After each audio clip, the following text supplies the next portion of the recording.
La peur n'est pas forcément une ennemie, mais elle n'est pas toujours un bon guide, bien qu'elle prévienne parfois d'un danger bien réel. Avoir peur est humain. Accepter que la peur dirige nos choix, donc notre vie, c'est être son esclave et privé de liberté. La peur est un réflexe biologique, un écho du passé, une vieille alarme qui sonne trop fort. Elle n'a aucune compétence pour décider de notre vie sentimentale, aucune vision pour bien orienter nos choix, aucune sagesse pour dire ce qui est juste. La peur ne sait faire qu'une chose, répéter ce qu'elle connaît déjà parce que sa mémoire émotionnelle est grande. Il y a des gens qui ne manquent pas de désir, ni d'élan, ni de rêve, ils manquent parfois simplement d'autorisation intérieure à cause de l'empreinte que porte le corps. Ils sentent l'appel, qu'il soit sentimental, professionnel, existentiel, mais ils restent immobiles, figés dans ce qu'ils croient être une vérité. Parfois parce qu'ils ne savent pas quoi faire, d'autres fois parce qu'ils ont appris à croire que la peur est un signal d'arrêt d'urgence pour se protéger. Alors parfois elle protège, oui, mais elle protège même quand il n'y a plus rien à protéger, parce que l'on a grandi et que nos ressources se sont développées. Le problème aussi, c'est qu'elle protège même quand l'amour se présente. Elle protège même quand la vie demande d'avancer. Pourquoi ? Parce que le contrôle, qui est une illusion en termes de bons résultats, reste tout puissant. L'ego a peur et l'ego dirige. Les gens qui n'osent pas agir dans un domaine ou dans un autre pensent souvent qu'ils doivent maîtriser avant de se lancer, avoir toutes les réponses quant à la finalité de l'histoire, maîtriser leurs émotions, maîtriser l'autre, maîtriser le futur, maîtriser les risques. Au final, avoir toutes les réponses, comme s'ils ne pouvaient pas survivre à la souffrance d'un échec, quel qu'il soit. Mais nous avons tous vécu des échecs et nous sommes tous encore là, bien vivants. Ces personnes ont oublié qu'elles restent libres d'avancer, puis de reculer ou de se désinvestir. Nous le savons, puisque tous ces échecs vécus dans le passé, aujourd'hui, nous prouvent notre existence dans le présent. Le problème, c'est que le contrôle n'a jamais créé de vie, il n'a jamais créé de rencontre, il n'a jamais créé de transformation.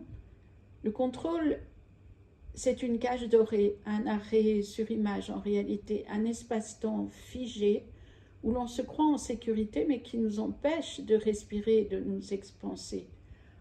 On préfère vivre à l'étroit avec nos peurs bien maîtrisées, du moins c'est ce que l'on croit. Le problème dans le contrôle, c'est que l'individu n'a aucune liberté. Et pour ne pas prendre le risque de souffrir, il perd la possibilité de vivre une vie pleine et entière. La vie commence dans un mouvement intérieur toujours.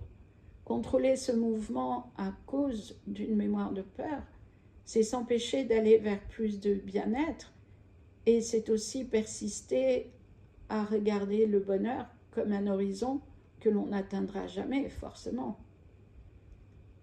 Laisser entrer la vie à la place du contrôle, c'est un pas vers soi pour pouvoir aller vers l'autre. Et cela peut commencer par un message envoyé, une vérité qui est nommée, un choix assumé, une présence offerte, une réflexion dévoilée, ou une humanité qui ose se montrer en toute simplicité parce que nous ne sommes pas des géants. Ce n'est jamais la peur qui ouvre les portes et ce n'est jamais le contrôle qui crée les miracles dans nos vies. Ce sont les gestes, même imparfaits, même timides, même maladroits, parce que la vie répond au mouvement, pas à l'hésitation qui n'aura jamais de réponse. Dans le domaine sentimental, c'est encore plus vrai. Certains croient qu'il faut être sûr, qu'il faut être prêt, être parfait pour être en sécurité, qu'il faut se protéger, qu'il faut être sûr d'être à la hauteur. Mais l'amour ne demande rien de tout ça. L'amour demande juste d'être vivant, d'être vrai. Alors, le risque, en réalité, il est où, si ce n'est sur le plan de l'ego? Peut-être être déçu de soi. Et alors, c'est une façon d'apprendre. Être vivant, c'est accepter de ne pas tout maîtriser, c'est accepter que nous avons à grandir tous autant que nous sommes dans toutes les parties de nous-mêmes. C'est accepter de ressentir, être touché, être surpris et aussi d'apprendre et se découvrir tout au long du chemin vers l'autre, car l'autre est toujours un miroir. Un cœur fermé par la peur, de toute façon, ne souffre pas moins. Il souffre différemment. Il souffre de ne pas essayer, de ne pas oser, de se poser 1000 questions qui restent sans réponse, mais volent l'énergie à la personne.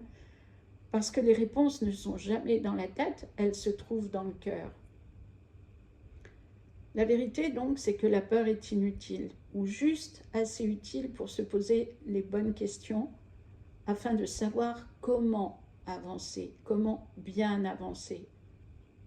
Et le contrôle aussi est inutile. La peur n'empêche pas la douleur, le contrôle n'empêche pas l'imprévu. L'immobilité n'empêche pas la vie de nous traverser quand l'âme a décidé qu'il est temps de grandir. Ce qui change tout, c'est le courage d'un geste, le courage d'un oui, le courage d'un pas vers l'inconnu, c'est-à-dire d'un pas vers soi-même.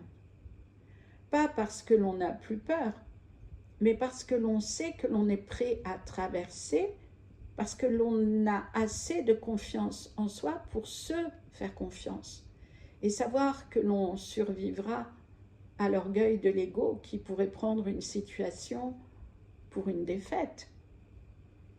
Et aussi que les risques véritables sont des fantômes, c'est-à-dire la part de nous auquel nous donnons vie, mais ça n'en fait pas des vérités. Avoir peur revient à rester figé dans un espace-temps projeté et immobile. On peut bien sûr choisir de se couper de la peur et même peut-être de l'oublier, de vivre comme si elle n'était pas là, pour ne pas s'en occuper. Mais ça marche seulement un temps, parce qu'un jour ou l'autre, il y aura un nouvel examen que la vie nous proposera de passer. Et si on loupe tous les examens parce que c'est notre choix, le temps passera et un jour il ne restera alors que des regrets de ne pas avoir osé, mais ce sera pour une prochaine vie, rien n'est perdu. Les cadeaux en fait se révèlent à ceux qui osent. Le contrôle est un fantasme, jamais une solution. Et de toute façon, tôt ou tard, nous aurons rendez-vous avec nous-mêmes.